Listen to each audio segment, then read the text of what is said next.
مشر تشتش مشر تش وازماج تساتسا هزماج تسا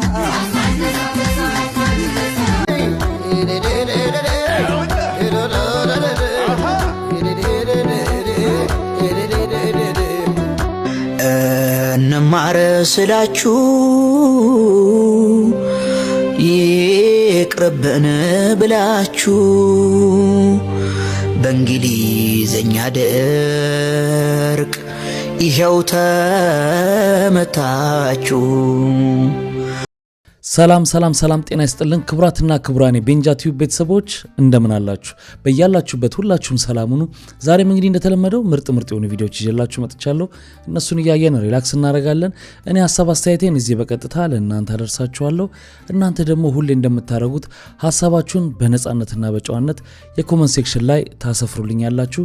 እኔ መልስ ለመስጠት ለሚገባኝ በተገቢው መልስ ሰጣለሁ ማለት ነው። ሁሌ እንደምናደርገው ደግሞ ታዳጊዎችንም መልካም ልደት እንላቸዋለን። ኢዮኤል መስፍን፣ ለሳሙኤል ኤፍሬም፣ ለመባግዛቸውና ለኢዛና ግሩም መልካም ልደት እንዲሆንላችሁ እንመኛለን። እደጉልን፣ ሎግ ማድረግ ብቁልን ነው የምንለው። ለዚህ ቻናል አዲስ የሆናችሁም ካላችሁ ቻናሉን ሰብስክራይብ በማድረግ ቤተሰባችሁን ሁኑ። ሰብስክራይብ እየተደረገ አይደለም፣ ቀጥ እንዳለ ነው ሰብስክራይቡ። ስለዚህ ሰብስክራይብ አድርጋችሁ ያላደረጋችሁ ሼክ አድርጉና ቤተሰባችሁን ሁኑ። ሁሌ እንደምናደርገው ደግሞ እኔ ሪሴቴን አደርጋለሁ፣ እናንተ ቪዲዮን ላይክ ታደርጉና እንጀምራለን። ከዛ ያው ህይወት ይቀጥላል። ህይወት ይቀ እና እንዴት ነው የሚመችህ? እኔ ከስር አንቺ ከላይ ስትሆኝ እንግባ። ተመቸሽ? አንተ መጣም እንደዚህ አይ ከስር ነው የምፈልገው አላልኩሽም? አንቺ ከላይ ተይሽ። ሰላም ይደር እንዴ ምን አጠፋ? ቃሉን እኮ አላጠፈም። እሱ ከስር ሆነ አንቺ ከላይ ሆንሽ።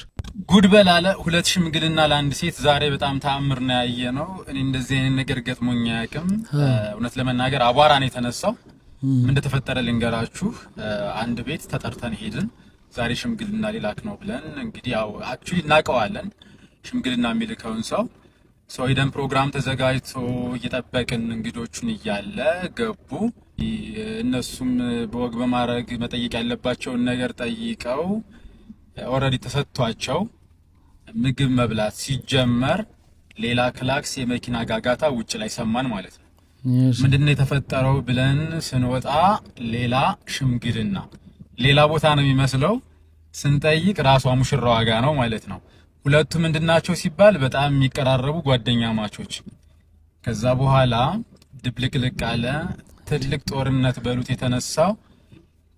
ለማንኛውም አላለቀም። ዋና ውጤቱን በሚቀጥለው ቪዲዮ ጠብቁኝ፣ እገልጽላችኋለሁ። ያው መጨረሻውን ሳላቅ እንደዚህ እንዳልን ነው። የትኛው ነው ተፈቅዶለት ሙሽራይቱ ፈቅዳ ሂድ ሽማግሌ ላክ ያለችው የትኛው ነው? እሱንም አላወቅንም። ለማንኛውም ጉድበል ጎንደር አረ ዛሬ በጣም ተአምር ነው። እኔ በህይወቴ ሰምቼም አላቅም፣ አባቶቻችን ሲያወሩም ሰምቼም አላቅም። ምን አይነት ዘመን ላይ እንደደረስን ከባድ ነው። የእናንተን ሐሳብ አስተያየት ኮሜንት ሴክሽን ላይ አስቀምጡ። ለማንስ ይሰጣል? መጀመሪያ መጥቶ ተሰጥቶ ምግብ ሲበላ ለነበረው ወይስ ከውጭ ደግሞ ሌክጀሪ መኪና አሰልፈው ለመጡት?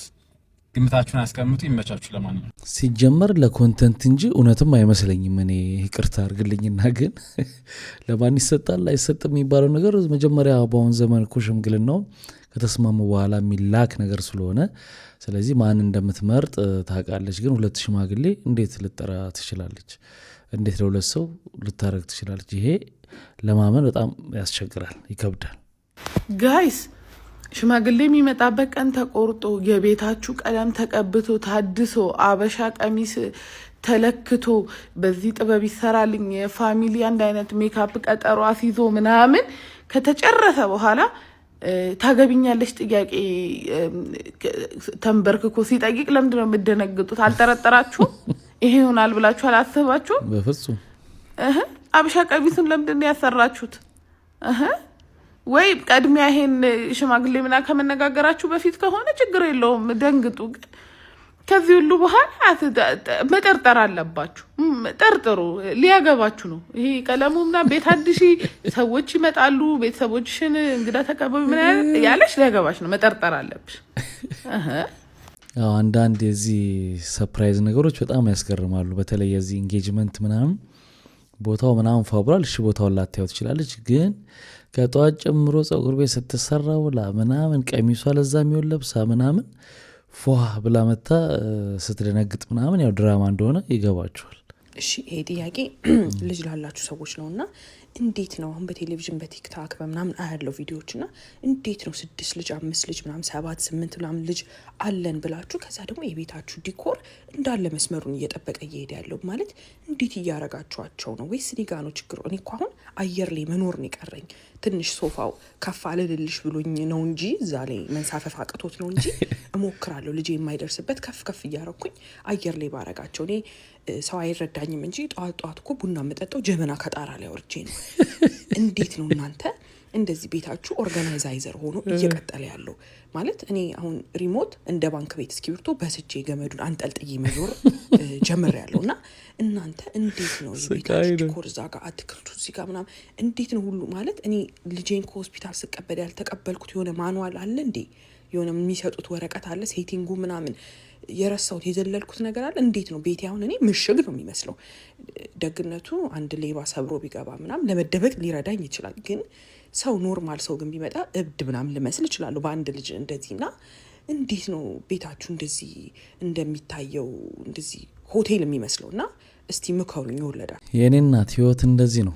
ልጅ ያለው ሰው በተለይ ወንድ ልጅ ሆኖ ትንሽ ወንድ ልጅ እንደውም ከሴት ልጅ ትንሽ ይበጠብጣል፣ ዕቃ ይነካካል ምናምንና አንድ ምናቃት ጓደኛችን ምን አለች፣ የሆነ ነገር እየነካ አስቸገረኝ፣ የሆነ ነገር እንደዚህ እያደረገ አስቸገረኝ ስትል ስቃዩ ይውላታል ሰዎች እንትኑን የሆነ ነገር ላይ ስቃዩ ምናምን ሲላት ሁሉን ነገር ሰቀየ ራሴ መሰቀል ነው የቀረኝ ብላለችና ቻዩ ያለ ፌስታል በጋዜጣ ዳቦ ቤቶች እንዴት እየሸጠን እንዳለ አሁን ላሳያችሁ። ፌስታል የሚከለክለው አዋጅ እንግዲህ ጥር 23 ዛሬ ጀምሯል። ሰው ምን ይዞ እንደሚመጣ እያያችሁ ነው። በጣም እያዝናናን ነው። እኛን ግን ይዘው ለማይመጡት ያው በጋዜጣ ጠቅልለን እየሰጠን ነው። መንግስት ፌስታልን ሲያወጣ ይሄ ነው አማራጭ ብሎ ሳያቀርብልን እንግዲህ ድንገት ነው የተወሰነው። በጣም የሚያሳዝን ውሳኔ ነው ለኛ ለዳቦ ቤቶች። ውሳኔው ከነገ ጀምሮ አክቲቭ ይሆናል የተባለበት ነው እንጂ ወዲያው የሆነው መጀመሪያ ተረቆ ሲጸድቅ ተሰምቶ ነበር። ግን ከመቼ ጀምራል የሚለው የዛኔ አልተቀመጠም። ስለዚህ ድንገታዊ ነው፣ መጠንቀቅ ነው። ምንም አማራጭ የለም።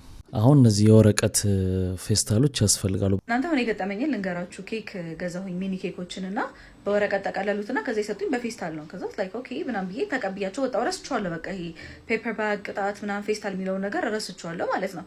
ከዛ የሄድኩኝ ነው ልክ የሆነ አትክልት ቤት ጋር ምናምን ነገር ስደርስ ልጁ የሚሸጠው ልጅ አስቆመኝና ይሄን ነገር አውልቂው፣ እዛ ጋር ቆመው እየጠበቁ ያሉት እንደዚህ ፌስታል ይዘው የሚሄዱ ሰዎችና እየቀጡ ነው ምናምን ነገር አለኝ። እንዴ ታዲያ በምን ለያዙ አለኝ።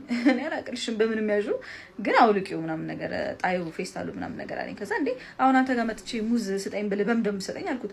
ከዛ ዕቃ ይዘሽ ነው ይልሻለው። what do you mean ምን ማለት ነው እንዴ? ፌስታል ይዘሽ ነው እንደማልባለው ዕቃ ይዘሽ ነው መባል የለብኝም። ፔፐር ባጉን ፕሮቫይድ ማድረግ ያለባቸው ባለሱቆቹ ናቸው። ከዛ በቃ ይሄን እያሰብኩኝ ብቻ ተናድጃለሁ እንደዛ መሆኑ ራሱ። ከዛ ሰፈር ደረስኩኝ። እዛ ልገዛ የነበረውን ዕቃ እንዳይቀጡኝ ብዬ ሰፈር ነው የገዛሁት። ምክንያቱም ቤቴ ጋር ስለሆነ ችግር የለም ገዝቼ እገባለሁ ብዬ ሰፈር ሱቅ ሄድኩኝ። ከዛ የሰጠኝ እሱም በፌስታል የሚሰጠኝ አውቄያለሁ። ከዛ ቀጣይ ግን ዕቃ ይዘሽ ነይ እሺ አለኝ። መያዣ ዕቃ ጨርቅ ወይ አላውቅም ፔፐር ባግ ይሁን ምን አላውቅም። ከዛ እንዴ ቆይ እናንተ ምን ማለታችሁ ነው? እኛን ይዛችሁ ነው የምትሉት? ለምን ራሳችሁ ፔፐር ባግ አታዘጋጁ ምናምን ነገር አልኩት። ከዛ ከየት እናምጣ የት እንዳለ አናውቅም ምናምን ነገር አለኝ። ከዛ ሳስበው የእውነትም ይሄ ትልልቅ ቦታዎች ምናምን ነገር ኦንላይን አክሰስ ያላቸው ሰዎች ምናምን ነገር ቲክቶክ ላይ ሰርች ማድረግ እንዳለባቸው ሊያውቁ ይችላሉ። ግን ትንንሽ ይሄ ሸቀጣሸቀጥ ሱቆች ምናምን ነገር ላያውቁ ይችላሉና ይሄ ፔፐር ባግ ለምትሰሩ ሰዎች ጥሩ አጋጣሚ ነው። ስራችሁን በደንብ ፕሮሞት አድርጉት። እየሄዳችሁ በየሱቁ እንደዚህ አይነት ፔፐር ባግ አለ፣ ዋጋው እንደዚህ ነው፣ ሳይዛቸው እንደዚህ ነው ምናምን ያላችሁ የማያውቅ ሰው አለና ይሄ ነው በቃ በጣም ብዙ ስራ የምትሰሩበት ሰዓት ይሄ ነው ብዬ አስባለሁና ሁላችሁም እየሄዳችሁ ፔፐር ባግ የምትሰሩ ሰዎች ለእናንተ ጥቅም ነው። እየሄዳችሁ በየሱቆቹ ምናምን ነገር በየሱፐርማርኬታችሁ ሰው አፕሮች እስኪያደርጋችሁ አጠብቁ። እንዳለ ራሱ የማያውቅ ሰው አለ፣ የት እንደሚሸጥ የማያውቅ ሰው አለና ራሳችሁ ሄዳችሁ ስራችሁን ፕሮሞት አድርጉ። ዋጋችሁን ደግሞ አትስቀሉት። እናንተም ከብዛት ስለሆነ የሚሰራው እንደዚህ አይነት ስራ ዘላቂነት ያለው እናንተ ናችሁ። ሁሌ አንድ ሰው ከእናንተ ከወሰደ ያልቃል ያ ነገርና ሁሌ ከእናንተ ጋር ስለሆነ የሚወስደው ዋጋችሁን ሳታስወድዱ በስነ ስርዓት ስራችሁ መስራት ትችላላችሁ ለማለት ነው። እና ደግሞ ነገሩ ሲሪየስ ነው። ፌስታል ይዛችሁ አትውጡም ለማለት ጭምር ነው። ባይ ሲሪየስ ነው ነገሩማ። ሲሪየስ ሆኖ ህግ ወጥቶለት ተቀርጾ ሆነ እኮ። ግን አሁን ምንድነው ብዙ ጊዜ ፔፐር ባግ እንደሚባለው አዘጋጁ እንደምትዩ በነፃ የሚሰጡን ይመስለናል፣ ላስቲኩንም ፔፐር ባጉንም ቢሆን ማለት ነው። ግን አይደለም። ያው ነጋዴው ያን ገዝቶ ሲያስገባ እንትኑ ላይ ይጨምራል። አሁን በውጭ ዓለም እንደሚደረገው ለብቻ የዛችን የፌስታሏን ትከፍላላችሁ። የሱፐርማርኬት እንደምታውቁት የዛችን 15 ሳንቲም 25 ሳንቲም 35 ሳንቲም ሊሆን ይችላል ትከፍላላችሁ። ግን ከዛው ታገኛላችሁ ሰርቪሱን ነው። የወረቀት ፌስታሉ ግን ብዙ እቃ ስለማይዝ ከባድም ከሆነ የመቀደድ ባህሪ ስለሚኖሩ አለው የማዳበሪያ የሚመስሉ ኪሶች ማንጠልጠያ ያላቸው እነሱን መጠቀም አሪፍ ይመስለኛል። ከሀገር ለ3 ቀን ወጣቢ በመለስ ፌስታል ተከልክሎ ይጠብቀኝ። ለማንኛውም ፌስታልን የሚተኩ 3 ነገሮች ላሳያችሁ። አንደኛ ባልዲ አያዣለሁ። ባልዲ ይመቻል፣ ክዳን አለው፣ ማንም አይባችሁ ምን እንደገዛችሁ። ሁለተኛ የሮል ኦሞ። ይሄ ቅድም ያልኳችሁ የኦሞ ሆነ እንጂ የኦሞ ሳይሆን ራሱ እንደዚህ ተመርቶ የሚሸጥ አለ እና እንደዚህ አይነቱ አሪፍ ነው ማለት ነው። እሱን ትገዙና እቺ ፐርፌክት። ሶስተኛውና የመጨረሻው ሎ በጀት ጋይስ፣ ሎ በጀት ትራስ ጨርቅ መድኃኒዓለም ውትፍትፍ ታረጉትና ማለት ነው ጋይስ፣ ውትፍትፍ ታረጉትና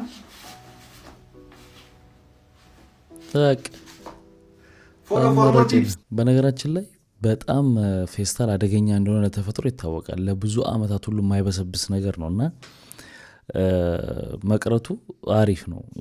አንዳንድ ሀገሮች ላይ ደግሞ ላስቲኩ ቶሎ የሚበሰብስ ሆኖ መመረት ጀምሯል። ቢጣልም ምናምን እንዲበሰብስ ተደርጎ የሚሰሩም አሉ። አበቦቼ ከመስኩ እንዴት አባቴ ነበር ግን ስኖር የነበረው እስከ ዛሬ? እኔ ተአምር ነው ይመስለኝ ያላንቺ። እንኳንም ወደ ቤት የመጣሽ በጣም ከአመት በላይ ምናምን አውቅሽ ነው ይመስለኝ። እሺ ብታይ አባቴ ይሄን ነገር ነግርሃለሁ ያልኩት በዓል ደረሰ አይደለ? አቤት ለእናቴ ፍየል ልገዛላት አስቤያለሁ። የምር ሶፋም ልቀይርላታለሁ ብያለሁ። ወይኔ ልጅ ወለዱ እናትሽ። ያሁን ጊዜ ሴት እኮ ለራሱ ብቻ እኮ ነው ለእናትሽም ለቤተሰቧም የምትጨነቅ ስለሰጠኝ አመሰግናለሁ። እድለኛ እኮ ነኝ። በዛ ላይ ደግሞ አንተ አለህልኝ። በደንብ ነው እንጂ ያለውልሽ። ይኸውልሽ ፍየሉንም ቢሆን ከብት ተራ ሄደን አብሬ አማርጥሻለሁ። ሶፋም ልትገዢ ስትይ ከለሩን አብሬ አማርጥሻለሁ እንዳታስቢ። አዎ እኔ እመርጣለሁ፣ አንተ ደግሞ ትከፍላለህ ማለት ነው እንዴ? እኔ እንዴ ተከም ገዛው? አዎ ለእናትሽ ፍየሉን የቤታችን ሶፋ እኔ እንዴ የምቀይረው? እኔ የምልሽ ለእናትሽስ ቢሆን ፍየል ምን ያደርግላችኋል? እንዴ ባላል ወለዱ አይደል እንዴ? ምን ማለት ነው? ፍየል ወለዱ አይደል? አንቺ ፍየል አይደለሽ እንዴ? በአንድ ሳምንት ውቅ የቤትሽ ታጣም ከሰባት ዘር የመጣውን ቅንቅን ነው ያደረገ። ሶፋ ልግዛልሽ በአንድ ሳምንት ውቅ አይደል? ፍየል ልግዛ ለባል እኔ አለ አንተ አለህልኝ ነበር ያልሽኝ። እኔ የለሁም የለሁም። ሰዎች ማመን አትችሉም ነው የምላችሁ። ያየሁት ነገር በቃ ማመን አልቻልኩም። ኢትዮጵያ ህይወት እጇን የተነቀሰች where is yours? You are from where? You are from where? France, right? You love Ethiopia, that's why you tattooed it? Ethiopia, you love Ethiopia? Yes. Je t'aime Ethiopia? Yes. Je t'aime Ethiopia. Wow! Thank you so much. Guys, እያያችሁ ገርሞታል። Wow! Oui, je t'aime Fonse. Merci. Mia, oui, je t'aime Fonse. Merci, merci beaucoup. Wow! Amazing. I will post it. Thank you so much. Merci beaucoup. እኔ ግራ ገብቶኛል። ወደ ላሊበላ እየሄድኩኝ ነው ጋይስ። ላሊበላ ላሳያችሁ። እነዚህ ሰዎች በጣም በቃ ግራ ገብቶኛል ነው የምላችሁ። በጣም አዎ አስገርሞታል።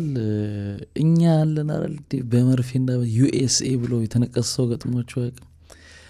በቻይንኛ ፊደል በኢብራይስጥ ፊደል ምናምን ብዙ ነገር እንነቀሳለንና የኛ እነሱ ጋር ስናየው ነው በጣም ሰርፕራይዝ የምንሆነው። እኛ እነሱን ማአት ነው የምናደርገው። ወረቀት የሚያነብሰው ታምረኛ ነው። ወረቀት የሚያናገረው ሰውዬ ነው የሚባለው። ለምን እኛ ብናየው አይናገርም አይደል? ስለዚህ ያልተማረ ልክ ነው። ወረቀት የሚያናግረው ከዛ በቃ አባቴ በደስታ ሊሞት በቃ ተደሰተ። ጧት ወስዶ አስመዘገበኝ አስኳላ። በጣም ጓጉቼ ነበረ። በኃይለ ሥላሴ ጊዜ ነው የተሰራው ትምህርት ቤቱ። ስዊድኖች ናቸው የሰሩት። ሳይ አስተማሪው ምናምን ያስተምራል። ይሄ ነው እንደ አስኳላ። እኔ መሪጌታዬ ጋር መጣላቴ ነው የሚያሳዝነኝ። እኔ ትምህርት አይመስለኝም በቃ ይሄ ብዬ ተናደድኩኝ። ቀጥታ ርዕሰ መምህሩን ጠርቶ ልጅ እንደዚህ ጎበዝ ነው ትምህርቱን አልፈልግም እዚህ አይመጥነኝም ብሏል አለ። በቃ ሰኞ መተው ሁለተኛ ክፍል ግባ። ደብል መቷየ ሁለተኛ ክፍል። አሁንም ቢሆን ትምህርታችሁ አልተመቸኝም እሄዳለሁ አልኩኝ። አሁን ርዕሰ መምህሩ ሲነግረው አሁን መጠየቅ አያስፈልግም በቃ ሰኞ መተህ ሶስተኛ ክፍል ግባ። ሶስተኛ ክፍል ገባሁ። ሶስተኛ ክፍል ስገባ ማላቀው ነገር አገኘሁ። ኤቢሲዲ በዛን ዘመን ኤቢሲዲ የሚባል ፊደልም ላይ ምንም አይጻፍም የለም። ኤቢሲዲ አየሁ። ምንድነው ይሄ አልኩት። በጣም ጠያቂ ነው ሰው ማሰለች። ምንድነው ምናምን ስለው ይሄ እንግሊዝኛ ነው አለ። ቋንቋ ነው ይሄ ቋንቋ ነው። አዎ ትናገሩበታላችሁ? አዎ እንናገራለን አለ። እስኪ አናግረኝ አልኩ። How are you? How old are you? What is your name? አለኝ። በቃ ይሄ ትግባቡበታላችሁ ቋንቋ ነው እና ጥቅሙ ምንድን ነው? ይሄ ከኢትዮጵያ ውጭ ያለ ሀገር በሙሉ የሚማረው በዚህ ነው። ጻፍልኝ አልኩት። ጻፍልኝ የሚያስፈልገውን ነገር ሁሉ ጻፍልኝ፣ ችግር የለም አልኩት። 50 ሉክ ደብተር ገዝቶ የሚያውቀውም በሙሉ ጽፎ ሰጠ። በሳምንት ሁሉንም ጨርሼ How are you teacher? Good morning እያልኩ መጣሁ። የተለየ ፍጥረት ነው እስከሚባል እኔ አሁን በዚያ ከዛ ሶስተኛ ክፍል ሁሉንም መቶ አመጣው። ወደ አራተኛ ክፍል በአንድ አመት አራተኛ ክፍል ሆንኩ። ተመረቀኩ አሜን በሉኝ። ማን ነው መጠንሸሮ ላይ ነከረሸኔት? ንገሪን፣ በግልጽና ንገሪን። እኔት እንዴ እኔ እኮ የትኛው ባልትና እኮ በአዲስ መልክ እኮ ማስታወቂያ እየሰራ ነው ብያለሁ። እንዴ እኔ ኤሌክትሪክ የሚያዘሽ መሰለኝ እኮ እኔት። እንዴ አንቺ ግን አይደብርሽም? የሰራሽ አጥበብ እኔ ብሩሽ ይዘሽ ሄደሻል ይሄንን ለመስራት። ሜካፕ አርቲስት ተብላ ተጠርታ እኮ ነው ጉድ ይሰራች።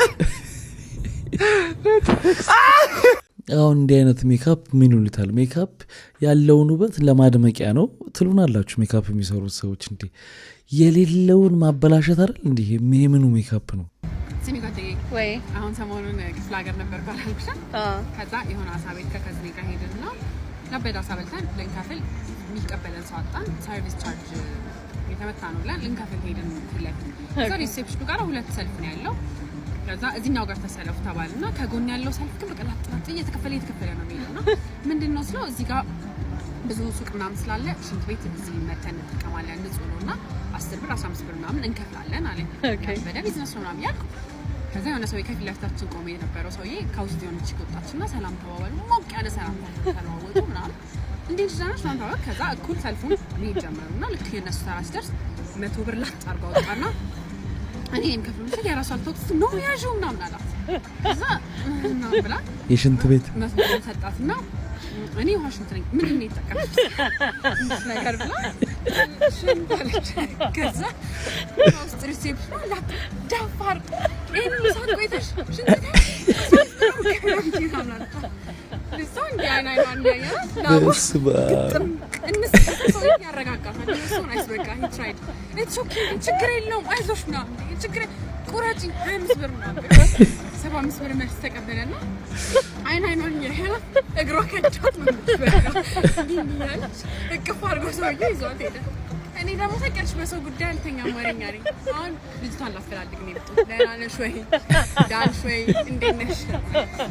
አንዳንድ ነገሮች ምንም እንኳን ተፈጥሯዊም ቢሆኑ በቃ የሚያሸማቅቁ ነገሮች አሉ እንዲህ አይነት አጋጣሚዎች ምናምን ለምን እንደሆነ አላቅም ተፈጥሯችን ይታወቃሉ እኮ ግን እንደዚህ ሆነ ሲባል ስንሰማው ሽምቅቅ ነው ምንለው ማን ያዘዋል እሸቱ ዋሊያዎቹን ባነቃቃቸው ዋንጫ እንዲበሉ አድርጋለሁ ማለቱን ተከትሎ መነጋገሪያ ሆኗል። በአባይ ቴሌቪዥን በሚዘጋጀው መሰይ ሾው ፕሮግራም ላይ የቀረበው ታዋቂው አነቃቂ ማን ያዘዋል እሸቱ ከአርባ ምንጭ እግር ኳስ ክለብና ከኢትዮጵያ ብሔራዊ ቡድን ዋሊያዎቹ ጋር ተያይዞ አስገራሚ ነገሮችን ተናግሯል። በመሰይ ሾው ላይ ዓላማ የኢትዮጵያ ማነቃቃት ነው ያለው ማን ያዘዋል የአርባ ምንጭ ከተማ ቡድንን አነቃቅቻቸው የተሸነፉት የሰጡኝ ሰዓት 10 ደቂቃ ብቻ ስለሆነ ነው። ሙሉ ሰዓት ለማነቃቃት እድሉን አልሰጡኝም። ሙሉ ሰዓት ቢሰጡኝ እንዴት እንደሚያሸነፉ አሳይ ነበር ሲል ተናግሯል። ማን ጌታዬ ቃል በቃል እንዲህ ነው ያለው። በቃ ቃል በቃል ዋሊያዎቹን ዋንጫ እንዲበሉ ማድረግ ይችላል። ፉል ታይም ተሰጥቶኝ አነቃቃ ቢባል እኔ ዋሊያ ዋንጫ እንዲበላ አደርጋለሁ። እውነት ነው እግዚአብሔር እንደኔ ሙድ የተያዘበት ሰው አለ እንዴ? እንደኔ እኮ ኢትዮጵያ ላይ ሙድ የተያዘበት ሰው የለም። እስቲ አንድ ቪዲዮ እኔ ከመራኩት ላይ ሙድ ከተያዘ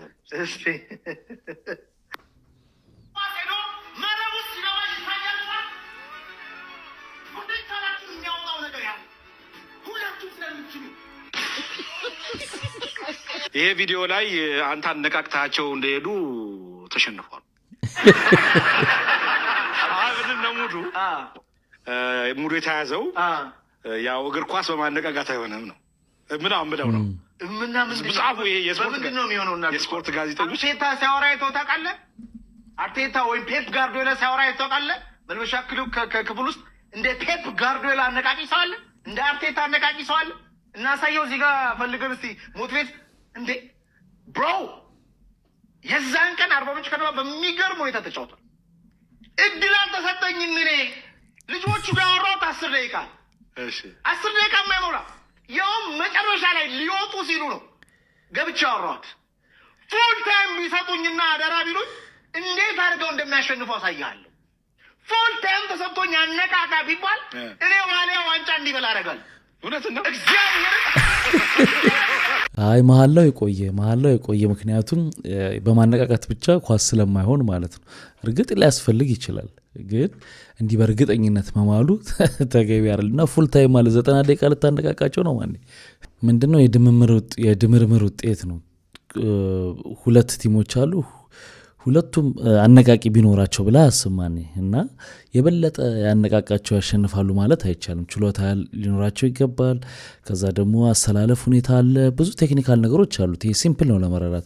ከዛ ደግሞ እንዳልከው የአይምሮም ዝግጅት ለማድረግ ሊያስፈልግ ይችል ይሆናል እንጂ እንደ አንድ እንጂ ስለተነቃቁ ብቻ ያሸንፋሉ የሚል እምነት እኔ የለኝም። ቆም ባለበት ወዲ ጴንጤ ስገባ ማዘር ምን አሉ ሁሉንም ሳትዋሽ ጌታን የኔን ባህሪ ስለሚያውቁት ምንም ማለት ይመለሳል ወይ ጥናት ያረገረ እማዬ ያለችውን ልንገርህ። አለች ልጄ አንተ እኮ ታስቀኛለህ አለች እና ከመቤቴ የት ልትሄዳለህ? እኔም እንደዛ ነው ያለችኝ እህቴ ይሁንያ አንተ ከመቤቴማ የትም አትሄድም ዝም ብለህ ዙር አለች። ዙር እስቲ ደክም ደግሞ ትመጣለህ። ዙር እስኪ ደክም የእመቤቴ ጉዳይ አይሆንልም። ለምን እናትና ልጁ ብዬ ነው። ስንት ቦታ ደረሰ እኮ ሙስሊም ሆነ። ዮሪ በጣም ከሚገርም ነገር ዓለም የሚያውቅ እግዚአብሔርም የሚያውቅ በምን መሰለ ክብሩ ይስፋ ለእናትና ልጁ ምን ይሄን እኮ ፌስቡክ ላይ እኮ ነው የምንተዋወቀው። ከፌስቡክ ጀምሮ ማንም የሚያውቀኝ ከፌስቡክ ጀምሮ ግን ማየቱ ጠቀመኝ። ለምን መሰለህ አሁን አልቆ የዛሬ ስንት ዓመት ማየቱ ጠቀመኝ ብሎ ለምን እንደሆነ ታውቃለህ? አሁን አልቆ ባለፈው የጴንጤነት በስድድብ ሆኖ 15 ቀንም አልቆየሁም። በዛው ነው ያልኩት። ማንም የመንገድ ዝውውር ነበር ያደረኩት። እኔ ጴንጤ ሁለተኛ ነው እንዴ ተመለስከው? 15 ቀን ነበር የጴንጤ እኮ 15 ቀን ነበር ይዛል አይቆጠር ሙስሊም ለመሸጋገር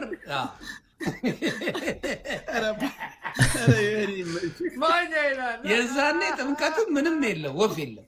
የዛኔ ለባሉ ድምቀት ነው።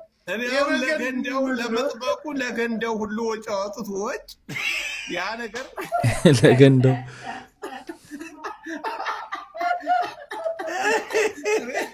ኧረ ወጪ የለም ፍሪ ነው። ስማ ጃፒን የካሳቀኝ ነገር የመኩና የእንትና የማቲ ስጋ የሚበላው ማቲ አሜሪካ ማቲ ጥሬ ስጋ እነሱ ኦርቶዶክሱ ነው። ባለፈው ተናግሬያለሁ ቢዝነስ ነው በቃ። አሁን ደግሞ ተመልሻለሁ አይነት ስታይል ብሎ ደግሞ ወደዚህ ለመምጣት ነው እና ምንድነው የዚህ ሁሉ ተጠያቂ ጊፍት ምናምን የሚሰጠው ሰው ነው፣ ሌላው ሰው ነው። በቃ ልክ ኦርቶዶክስ ሆኛለሁ ሲል ኦርቶዶክስ ነኝ ብሎ የሚያስበው ሰው ጊፍት ምናምን ይሰጠዋል። ከዛ ደግሞ የቀየርና ፕሮቴስታንት ነኝ ሲል እዛ ያሉት እንደገና ደግሞ ሌላ በጣም ያሳዝነው ፓርት ሆኛለሁ በማለቱ ብቻ መስጠት ሳይሆን እዚህ ሆኖ ያንን ስለሰደበ በደስታ ጊፍት የሚያረጉ ሰዎች እዛ ሆኖ ይሄን ስለሰደበ የትኛውም ጋር ሲሆን ተቃራኒው ሲሳደብ ሰፖርት ማድረግ ይሄ ተገቢ አይደለም። ያው እንግዲህ ግጥም ግን ተገጥሞለታል፣ አሪፍ ግጥም። ብሞት ይሻለኛል ኦርቶዶክስ ከመሆን እግዚአብሔር ምስክር። ሀቻምና ሰለመ ሸዎች ተቀበሉት፣ አምና ጠነጠጠ ፓስተሮች ያዘሉት፣ ዘንድሮ ሲመለስ እንደተለመደው ቄሶች ይፍታሃሉት። አንደኛው ጋር ሲሄድ ሌላውን በስድብ እያጥረገረገ እድሜውን በሙሉ አምላኩን ፈለገ፣ በብዙ ደከመ እላይታች ባዘነ፣ አይችሉትን ቻለ አይሆኑትን ሆነ። እውነተኛ ጌታን ሁሉም ጋር ፈለገው ሆዱን እያመነ፣ እዚዛ እያለ ቁርአንን ቀርቶ ወንጌልን ወንግሎ ፈጣሪን ለማግኘት እንደ ግላዳኙ ሆዱን ተቀብሎ ቢጠመቅ ቢጸበል ሸአዳ ቢይዝም መዳን ስላልቻለ ሪፈር ጽፈናል ወደ ፍቅር ሲዝም። አቅ እውነት ነው ይሻላል ፍቅር ሲዝም ጋር ሞክር። አሁን ፍቅር ሲዝም ወደ ሀገር ቤት ለገባ ነው ብሏል። ስለዚህ አንዱ ክንፍ ሆነ፣ አንተ ደግሞ በአሜሪካ በትቀናጁ ጥሩ የሚሆን ይመስለኛል።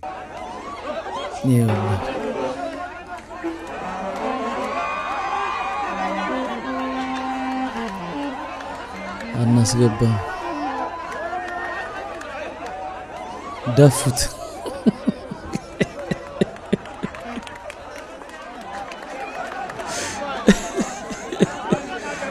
ወይ ታሪክ ምንም በማያውቀው የሰው ሀገር ሰው እስቲ ያለ ባህሉ ደፍታችሁ ልጥሉት ጣጣ ልታመጡብን ነው። ባለሱቅ የጎዱ ነው ወይ ሰላም ነው እንዴት ነሽ? አስታወስከኝ? አላስታወስኩሽ። የቫላንቲን ጊዜ ኮንዶም ጠይቀሽኝ ማታ ላይ የለም ያልኩሽ ልጅ ራስሽ አገኘሁሽ። ዳይፐር ወደደችው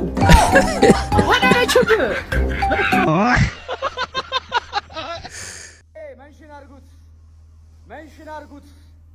ይኸውልህ ከነ ከሌ ጋር እንደታገልከው ቀላል አይሆንም። It's not gonna be easy my brother። ቆይ ጌትዬ ቆይ ምን ተፈጥሮ ነው? ሀገሬ በየትኛው አቅጣጫ ነው የተወረረችው? በየትኛው ወራሪ ነው የገባው? እንድነው ጡንቻ እንደዚህ እንዳለው የሚንከባለለው ብትመጣ ሱዳን ናት አይደል? ካልሆነ ደግሞ እቺ ማናት የፈረደባት የማመድ ሳላ ሀገር አምጥቶልኝ ኢጅፕት እሷ ናት። ለነሱ ሁለቱ ደግሞ ዘላለምና በላቸው ይበቃሉ እኮ።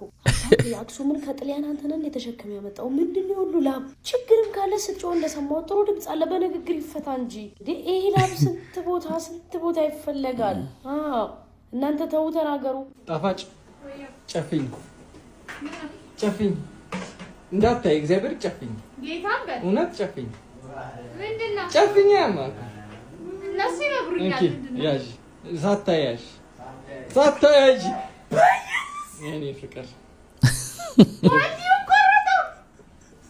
ልቤ ምን ያህል ለአንቺ ክፍት መሆኑን ለማሳየት ሳስብ ስጨነቅ በጌታ በኢየሱስ ክርስቶስ የኔ ፍቅር ልብ ቅርጽ የኔ በቃ ልቤን እንዲህ ለአንቺ ክፍት ሁሉ ጊዜ ለአንቺ ክፍት ነው። ከጀርባም ከፊትም በጣም አፈቅርሻለሁ። አዎ በቃ ይገዛል እናቴ። ግን በምንድን ነው አንቨርሰሪያችንን ደርሶ የለ ሃፒ አንቨርሰሪ የኔ ቆንጆ አፈቅርሻለሁ። ጌታ ሆይ ንቀራጣው ጌታን በቃ ፍቅር በኢየሱስ አዲስ ነቀፍኝሽ እናት እግዚአብሔር በለቀፍኛ ጌታን ትገዛታለህ። ፍቅር እግዚአብሔርን ተጨማል እንካ የራስ ፍቅር እኮ ይገዛልማ እኮ ፍቅር የምትረጃ ይሻል። ምን ምረዳው ፍቅር የለኝ ይከላይለ አፈቅርሻለሁ። የፍቅርሽ ሚዳቆ ልቤ ላይ ፈንድቆ የሚባለው ፍቅር ይሄ ነው። እኔ ሁለት ሰዎች ትግስቱን ከሰጣችሁኝ እነሱን ላመሰግን ብችል ደስ ይለኛል። መጀመሪያ ይሄ ነገር እንዲጮህ ቫይቡ ከፍተኛ እንዲሆን በሞባይሉ ከርቀት የቀረጸኝን ሰው ታክሲ ሲሳፈር ናትናኤልን እጅግ በጣም አመሰግናለሁ። ይሄው እዚህ ያለ ይሄ ነው። ይሄን ሁሉ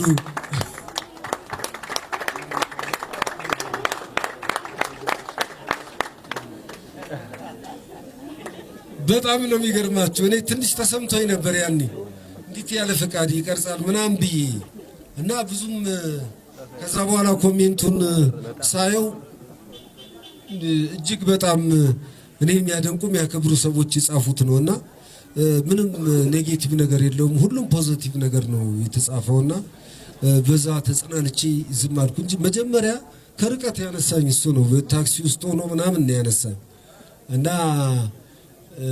አጨብጭቡ ሊበላታችሁ። ፖፑላር ኤሌክትሮኒክስ እንግዲህ በቃሉ መሰረት ለሱራ መኪናውን አስረክበዋል። ለአዶናይ ቻሌንጅ ሰጥተውት ነበር፣ ተሳክቶ ተረክቧል ማለት ነው።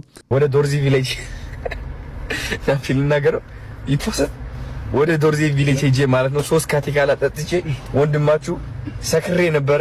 ካሜራማኑ በዚህ ያለ እዛ ጋር ያየው ነበር የተናገርኩትና እሱ vlog ማለት ነው የግዴታ ማየት አለባችሁ ጋይዝ። አሁን ይገባኛል። እንግዲህ ትላንትና ያለውን ለቆታል።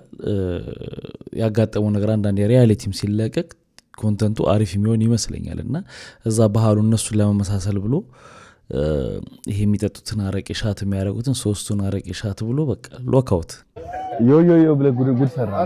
አረ ምን አለ መሰለህ እኮ የሚገርም የጋሞ ባህል ካልቸር ትራዲሽን ስለዚህ ምንም ያሳስብ ነገር የለም። ቤት ነው። እኔ የለውም እኮ እኔና አንተ የለንም ነው። ኦ ማይ ጋድ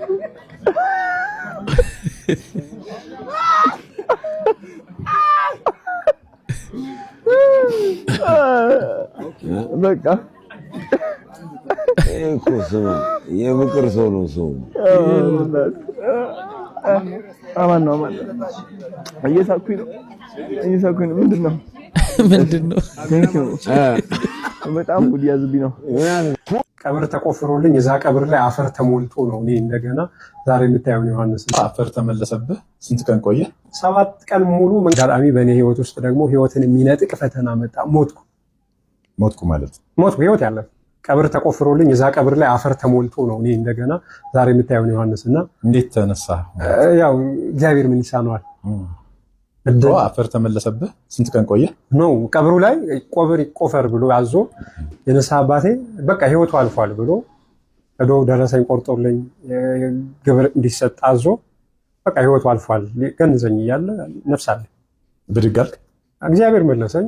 ያው እንቅስቃሴ ያሳየሁት ተነሳው። ለምን ያህል ጊዜ ነበር የሞትከው? 7 ቀን ሙሉ መንቀሳቀስ አልችልም ቤት ውስጥ ልቤን ያው ይሄ ሃርት አታክ የሚመስል የለም እንደዚህ የሆነ አካል የያዘው ይመስላል። መተንፈስ አልችልም፣ መንቀሳቀስ አልችልም፣ ማውራት አልችልም።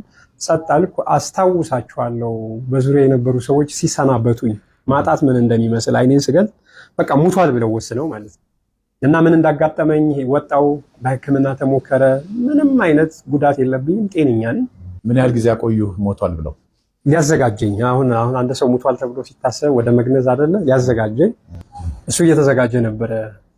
መሟላት ያለባቸውን ነገሮች እንዲሟሉ እየተዘጋጀ በቃ ጥቻለሁ ብሎ ሁሉም ሰው ሰምቷል። በዙሪያው የነበረ ሰው በሙሉ ዮሐንስ በቃ ሄደ እየተነጋገሩ እየተጠራሩ ነበር እና እየተዘጋጀ ያለ አለው እድል ተሰጠው ማለት ያኔ ነው። እዛ በኋላ ሚዲያው ላይ ያወቅኩትን ነገር ለምን አላጋራም? ስልኬን እንደዚህ የሰልፊ ማቆሚያ ስቲክ አድርጌ በብሉቱዝ አገናኝቼ ጫካ ውስጥ እጄ የመጀመሪያ ቪዲዮ ሰራው። ዮሐንስ ሽፈራው መቼ ነው እሱ? ከ4 ዓመት በፊት የሞትከውም ከ4 ዓመት በፊት 4 ዓመት በፊት 2014 እኔ ህዳር 22 አካባቢ ቀን። ይሄ ከሆነ በኋላ የንስሐ አባቴን አንድ ነገር ነው ያልኩት። ከአባቴ መዝገብ አንድ ጸሎት ብቻ ጸሎት እንዲያደርስና ንጹህ ውሃው ላይ ጸሎት አድርሶ እንዲሰጠኝ፣ ግቢ ውስጥ የተከልኩትን ተክል ደግሞ ጨምቆ እንዲያጠጣኝ ብቻ ምልክት የሰጠሁት።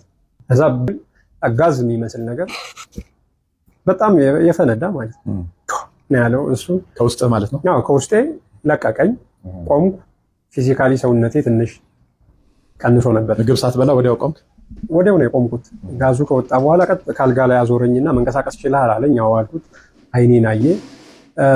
እየተናነቀውም አጥቻለሁ ብሎ እየተናነቀውም አየኝ። ደህና ነኝ አልኩት። ምግብ ይሰጥህ አለኝ። አይ ቆይ አልኩ። ቆየው። ማታ ግን ሌሎች ተክሎች መጣው ተፈልተው ተሰጠኝ። ምግብ በላው። በሁለተኛ ቀኑ በላው። ቀጥ ብዬ ነው ወጣው። እዛ ቤቴ እዛ መኖሪያ ቤቴ እዛ ቀን ጀምሮ ተመልሼ ገብቻለሁ። ይገርማል። ይህን ኢንተርቪው አይቼዋለሁ። ከቻላችሁ እዩት። በጣም የሚገርም ነገር ነው የምትሰሙበትና በህይወት ዘመኑ ጸጉሩን ሁሉ ቅባት ተቀብቶ አያውቅም። አመጋገቡን በማስተካከል ነው። እድሜው ራሱ በጣም ትልቅ ሰው ነው፣ እንደዚህ ወጣት የሚመስለው። እሱን የሚያክል ልጅ ሁሉ አለው ምናምን እና በጣም እዩት። ግን ኢንተርቪውን ትገረማላችሁ። ሳያት ምን መሰለሽ የተፈጠረው ነገር እንትን ኢንስታግራም ላይ ፍሬንድ ነው እና ከዚህ በፊት ሳያትም ተደብቃ ወደ 300 ሺህ ብር ረድታለች። በኤግዛክት እርግጠኛ አይደለሁም ግን 300 ሺህ ብር የሚደርስ ብር እንትኗ ሳይታወቅ ስሟን ሳትናገር ማለት ነው። እባክሽ ልናገር፣ ብዙ ሰው ያነሳሳል እንዲረዳ ምናምን ለምኛት አይሆንም። ገባሽ?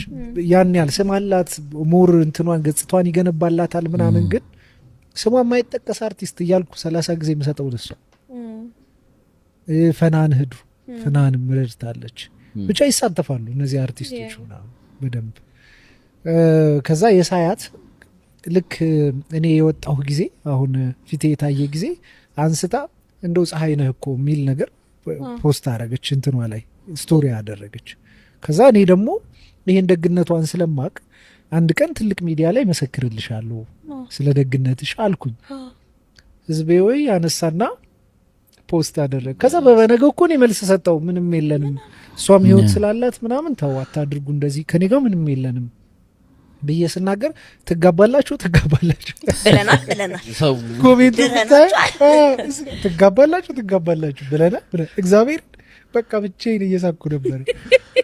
በኤአይ በምን የተደገፈ የተጋባላችሁ እንትን አይ እሷም በጣም በቃ ጥሩ ልብ ያላት ሴት እግዚአብሔር ይስጣት። ማለት ካለሽ ላይ ቀንሰሽ 300 ምናምን ቀላል አይደል? የአንዱ ሰው ህይወት ዝም ብሎ ህይወቱን ሊቀይርለት የሚችል ገንዘብ ስንት ነገር ታደርግበታለች እኮ እሷ። ገባሽ? ወገኔ ምንድነው ምስኪኑ ተጎዳ ብላ ነው ያንን ነገር ያደረገችውና እግዚአብሔር አሁንም ባለሽ ነገር ላይ ይጨምርልሽ። አንድ ቀን መስክራለሁ ብዬ ነበር። ለዚህ ነው ስሟን ያነሳሁት። ሰዓት ይገባሻል። እግዚአብሔር ሰዓት ይመች። አንዳንድ ጊዜ አሳይተው የማያደርጉ ሰዎች ጀጅ ይደረጋሉ።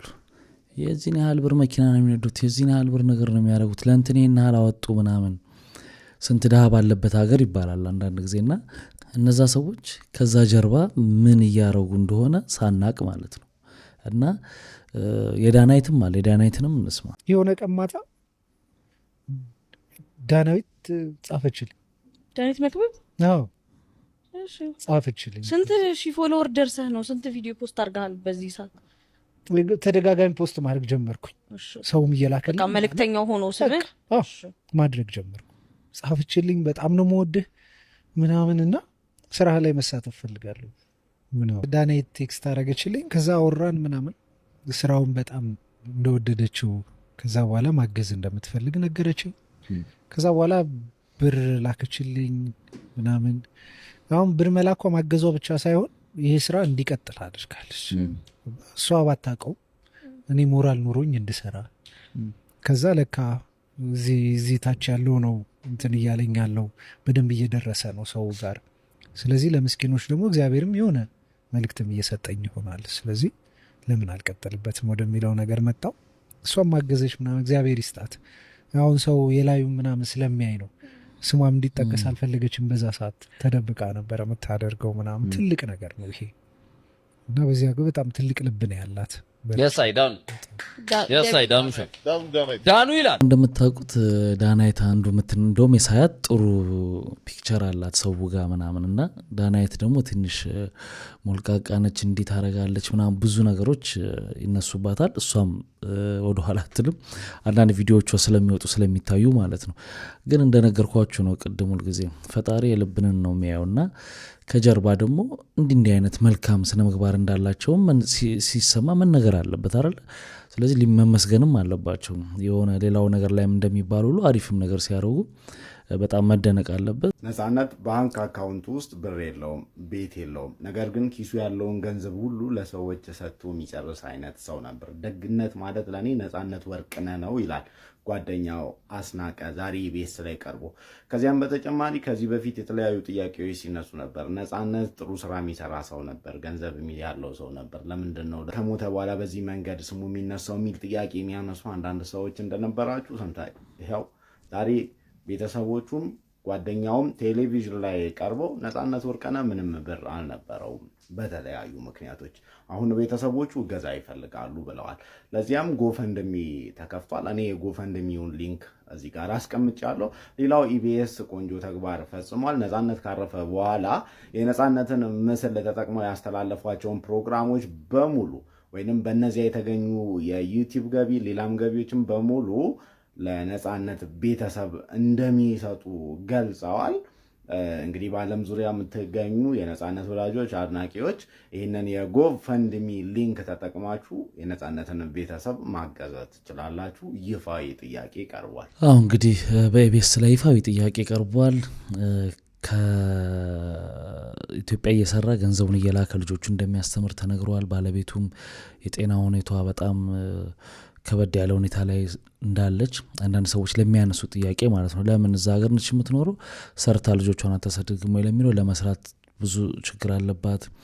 የልብ ህመም አላት፣ ስኳር አላት፣ እንደገና እግሯ ውስጥ የሆነ የገባ ብረት አለ ምናምን ተብሏል።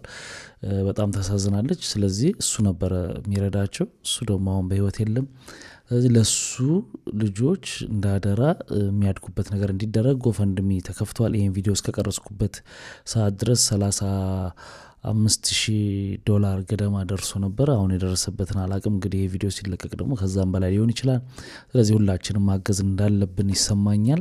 ልጆቹ እንዴት ናቸው? ከዚህ በኋላስ ያለው ነገር ምንድነው የታሰበው የሚለውን ነገር እስኪ እናንሳ። ልጆቹ በጣም ስሜታቸው የተጎዳው ሚሚሾ ቅድም ብላለች። ከዚህ ነው ነፂ እየላከ እነሱ የሚያኖረው። በቃ ነፂ ሀብታም ነው። ምንድነው ደሃው ነው አይደለም። ነፂ በጣም ሀብታም ነው። ሀብታም ኢትሚንስ ሙሉ ነው ሁሉ ጊዜ ኪሱ። እኔ አሁን የሚያሳስበኝ ነፂ ባንክ፣ ነፂ መኪና፣ ነፂ መሬት፣ ቤት የሚባል የለው። ግን ምንድነው ነፂ ልብ አለው፣ ሰጪ ነው። ሁሉ ኪሱ ውስጥ አለ፣ ሰጥቶ ነው የሚገባው። ጠዋትም ሙሉ ነው። የሚጠራቀም የሚቀመጥ ነገር የለውም። የሚያጠራቀመው የሚያስቀምጠው ለተቸገሩት አሁን ሰፈር አካባቢ ምናምን እሱ በሚገባበት ቤት ያለቀሰው ጠቅላላ እዛ አካባቢ ያለው የጎዳና ልጆች የሚገርሙ ናቸው። በቃ እንዴት ውስጣቸው እንደተጎዳ ዩኒፎርም ምናምን ገዝቶ ደብተር ገዝቶ የሚያስተምራቸው ልጆች ሁሉ አሉ። ጎዳና ላይ ያሉትን እንዴት አድርጎ እንደሚያገዝ ነፂ ይሄ ሁሉ የሰጠ ሰው ነው። ለነፂ የሚሰጠው ነገር ቢኖር ስጦታው ነው እንጂ ልመና አይደለም። ለነፂ በእውነት የራሱ የድምፃዊ ጎሳዬ ተስፋዬን ክስ ሲመለከት የነበረው ፍርድ ቤት በተከሳሾች ላይ ውሳኔ አሳለፈ። በፍርድ ቤት ውሳኔ መሰረት ለድምፃዊው ያልተከፈለው ክፍያ ሊሰጠው ይገባል ሲል ትዕዛዝ አስተላልፏል። ድምፃዊው ሚያዝያ 28 ቀን 2017 ዓመተ ምህረት በተጻፈ የክስ አቤቱታ ላይ አቶ አብደላ ዩሱፍ፣ አቶ መሐመድ አልማዳኒ በአንደኛና በሁለተኛ ተከሳሾች የተቋቋመው ፋይቨር ስታር ኢምፓየር ኢቨንት ኦርጋናይዘር እና ወይዘሮ መዓዛ ፈንታው ላይ የክስ አቤቱታ አቅርቦ ነበር። ጎሳዬ በክስ ዝርዝሩ ላይ መስከረም 27 ቀን 2017 ዓመተ ምህረት በዱባይ ራሚ ድሪም ሆቴል የሙዚቃ ስራውን እንዲያቀርብና ተከሳሾች ደግሞ ለድምፃዊው $30,000 አሜሪካ ለመክፈል ተስማምተዋል ተብሏል። ተከሳሽ ድምፃዊ ጎሳዬ በክስ ዝርዝሩ ላይ ተከሳሾች ሊከፍሉኝ የሚገባውን $10,000 አሜሪካ አልከፈሉ።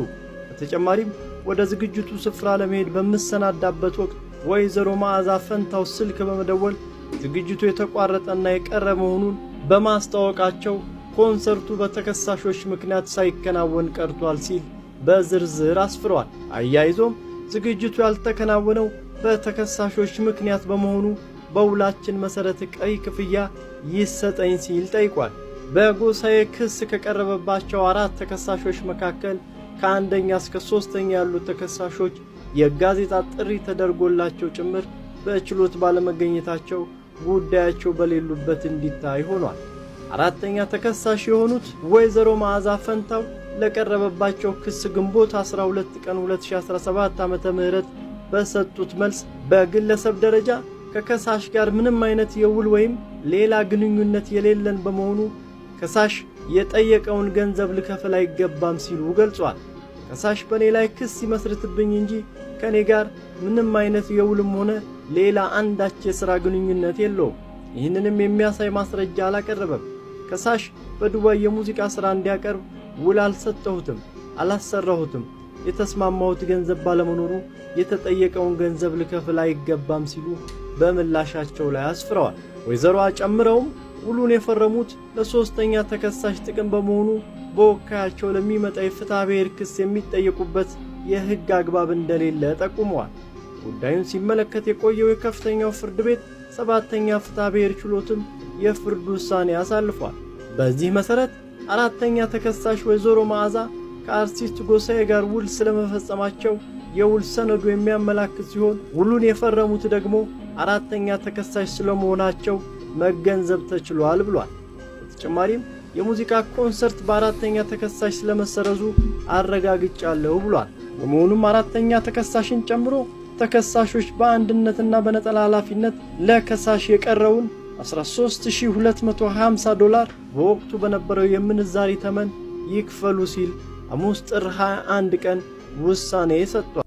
የሚገርማችሁ ነገር እነዚህ በፕሮሞተሮች እንደዚህ አይነት ኢቨንቶች በሚያዘጋጁ ፕሮሞተሮችና በድምፃውያኑ መካከል በጣም ብዙ ክሶች አሉ በየፍርድ ቤቱ። ቴዲ አፍሮ ራሱ 3-4 ክስ በላይ ፍርድ ቤት ያለ ጉዳይ አለው። ብዙ አርቲስቶች ሁልጊዜ ችግር ይፈጠራልና ይሄ ደግሞ በፍርድ ሂደት እንግዲህ ውሳኔ ያገኘ ነው። እንግዲህ ክቡራትና ክቡራን ለዛሬ ይዤላችሁ የመጣሁት ቪዲዮዎች እነዚህን ይመስሉ ነበር። በአንዳንዶቹ ተዝናንተናል፣ በአንዳንዶቹ ደግሞ ቁም ነገር ወስደናል። ስትገቡ ላይክ ያላርጋችሁ አሁን ላይክ አርጋችሁ አዳዲሶችም ሰብስክራይብ በማድረግ ቤተሰባችሁን በሚቀጥለው ማሪፍ ቪዲዮ ይዤላችሁ እመጣለሁ። መልካም ጊዜ። ባይ ባይ።